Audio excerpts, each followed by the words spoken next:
এবং ইত্যাদি সব বিভিন্ন উন্নত মানের স্বাস্থ্য পরিষেবা প্রদান করবে এবং ফার্স্ট রেফারেল ইউনিট হিসাবে কাজ করবে।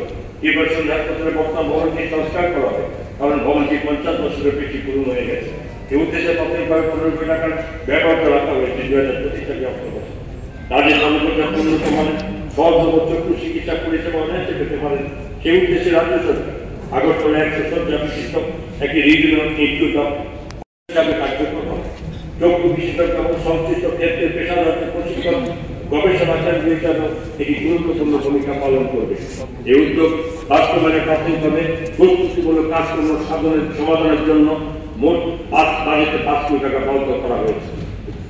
আগামী 3 বছরের মধ্যে রাজ্যের সমস্ত জেলা হাসপাতাল, মহকুমা হাসপাতাল, প্রাথমিক স্বাস্থ্য কেন্দ্র ও কমিউনিটি হেলথ সেন্টার চিকিৎসক ও অন্যান্য স্বাস্থ্য কর্মীদের সেমি কর্মী সরকারি আবাসন পর্যাপ্ত নির্মাণের পরিকল্পনা গ্রহণ করা হয়েছে। এই উদ্দেশ্যে প্রাথমিকভাবে 100 কোটি টাকা বরাদ্দ রাখা হয়েছে। ওএনজিসি তাদের সিএসআর তহবিল থেকে এজিএমসি জিবিপি হাসপাতালে 20 শয্যা বিশিষ্ট একটি বিশেষ ওয়ার্ড স্থাপনের জন্য 34 কোটি 47 লক্ষ টাকা অনুমোদন করেছে এবং ইতিমধ্যে প্রকল্পটা শুরু হয়েছে। রাজ্য সরকার বিশেষজ্ঞ চিকিৎসক, নার্স এবং অন্যান্য সহায়ক স্বাস্থ্যকর্মী নিয়োগের জন্য এবং প্রয়োজনীয় পরিষেবা আসবাবপত্রের জন্য অতিরিক্ত 10 কোটি টাকা বরাদ্দ করবে। 2024-25 অর্থ বছরে এজিএমসি জিবিপি হাসপাতালে 2টি সফল কিডনি প্রতিস্থাপন সম্পন্ন হয়েছে এবং ভবিষ্যতে আরো কিডনি প্রতিস্থাপনের পরিকল্পনা হাতে নেওয়া হয়েছে। লিভার, হার্ট ইত্যাদি অঙ্গদান প্রতিস্থাপন সংক্রান্ত উদ্যোগ সম্প্রসারণের লক্ষ্যে রাজ্য সরকার বহু দশক ধরে অঙ্গ প্রতিস্থাপন সংক্রান্ত কাজে অগ্রণী ভূমিকা গ্রহণকারী মোহন ফাউন্ডেশনের সঙ্গে একটি মৌ স্বাক্ষর করেছে। এই জন্য এজিএমসি জিবিপি হাসপাতালে প্রয়োজনীয় পরিকাঠামো গড়ে তুলতে প্রাথমিকভাবে 10 কোটি টাকার বাজেট বরাদ্দ করা হয়েছে।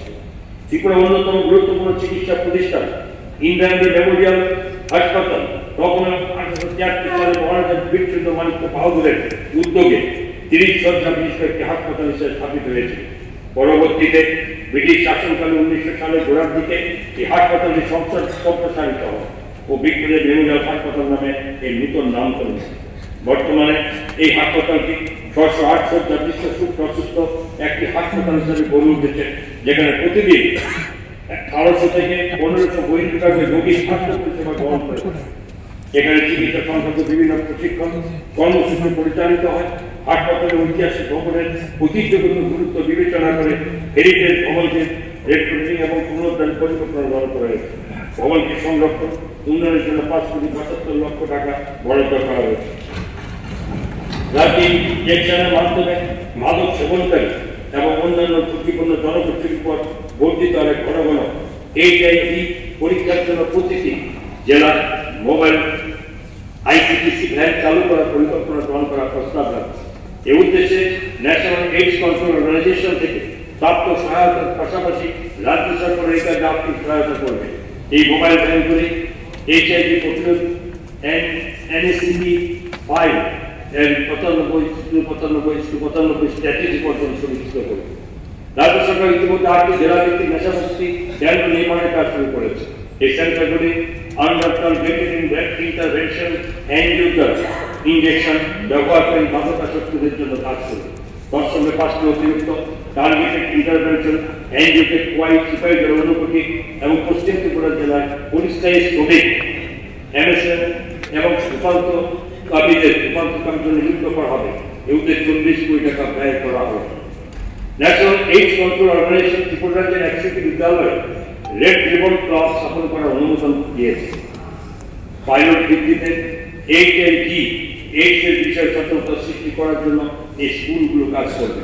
এই ক্লাবগুলি প্রশিক্ষণপ্রাপ্ত নোডাল শিক্ষক, এনএসএস প্রোগ্রাম অফিসারের তত্ত্বাবধানে সারা বছর ধরে এইচআইভি, এইডস এবং ইনজেকশন ইউজ ও তার সুফল সম্পর্কে বিভিন্ন সচেতনতামূলক অনুষ্ঠান আয়োজন করে।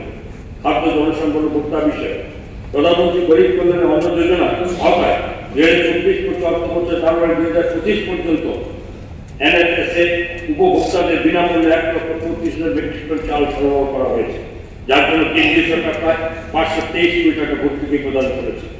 2024 সালের আগস্ট মাসে রাজ্যে ভয়াবহ বন্যা ভূমিধ্বসের প্রেক্ষিতে ক্ষতিগ্রস্ত পরিবারগুলির জন্য অতিরিক্ত 10 কেজি চাল প্রতি পরিবার থেকে বিনামূল্যে 2 মাসের জন্য পাবলিক ডিস্ট্রিবিউশন সিস্টেমের মাধ্যমে বরাদ্দ করা।